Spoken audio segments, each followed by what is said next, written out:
ওপার বাংলার উত্তেজনার আজ এপার বাংলার হিলি সীমান্তে এসে লাগলো।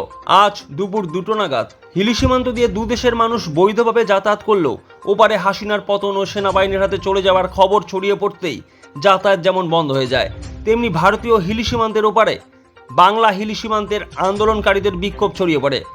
এপার থেকে দেখা যায় উত্তেজিত জনতা ওপারের একটি বাড়িতে আগুন ধরিয়ে দিচ্ছে, পাশাপাশি বেশ কিছু জায়গায় ভাঙচুর চালায় তারা। এরপরেই নিমিষে এপার হিলি সীমান্তে উত্তেজনার রাত ছড়িয়ে পড়ে। বিএসএফ সতর্ক হয়ে যায়, চেকপোস্ট বন্ধ করে দেওয়া হয়, হিলি সীমান্তে বেশ কিছু দোকানপাট বন্ধ হয়ে যায়। খবর পেয়ে বালুরঘাট থেকে জেলা পুলিশের উচ্চ পদস্থ আধিকারিকেরা হিলি ছুটে আসেন। হিলির পরিস্থিতি খুব খারাপ অবস্থায় আছে এখন। সকাল থেকে খারাপ ছিল, 3টের পর থেকে ভয়ানক।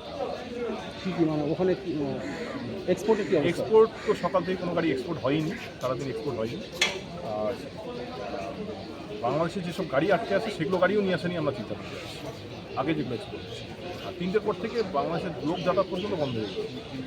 আপনারা কেন উদ্বিগ্ন হয়ে আছেন? আমরা উদ্বিগ্ন হয়েছি, বাংলাদেশে যেসব গাড়ি আটকে আছে সেই গাড়িগুলো ড্রাইভার আছে, তাদের নিয়ে আমরা চিন্তা করতে আছি।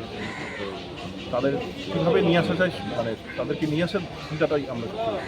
এখন কি করবেন ভাবছেন? আমরা প্রশাসনের উদ্বোধন কর্তৃপক্ষরা এসেছি, এসি সাহেব এসছে, এসি সাহেবরা এসে তাদের সঙ্গে কথা বলে কীভাবে তাদেরকে নিয়ে আসে। বর্তমান বাংলাদেশের পরিস্থিতি তারা কথা বলে যে বাংলাদেশের পরিস্থিতি খুব খারাপ। 1 কিলোমিটার দূরে, 1-1.5 কিলোমিটার দূরে এখান থেকে পানামা পোর্ট, সেখান থেকে আসতে গেলে রাস্তায় আগুন জ্বলছে, গণ্ডগোল হচ্ছে, বিভিন্ন রকম সমস্যা আছে। এই সমস্যাটা একটু শিথিল হওয়ার পরে তাদেরকে নিয়ে আসার ব্যবস্থা করা হবে।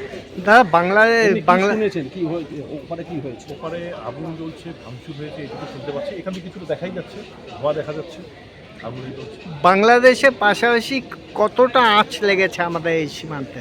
আমাদের সীমান্তে আঁচ লেগেছে, একটা আতঙ্কের ছায়া, একটা আতঙ্ক। কি হবে, কি পরিস্থিতি দাঁড়াবে আমরা বুঝতে পারছি। আমরা ব্যবসায়ী মনে হয় আতঙ্কের মধ্যে আছি।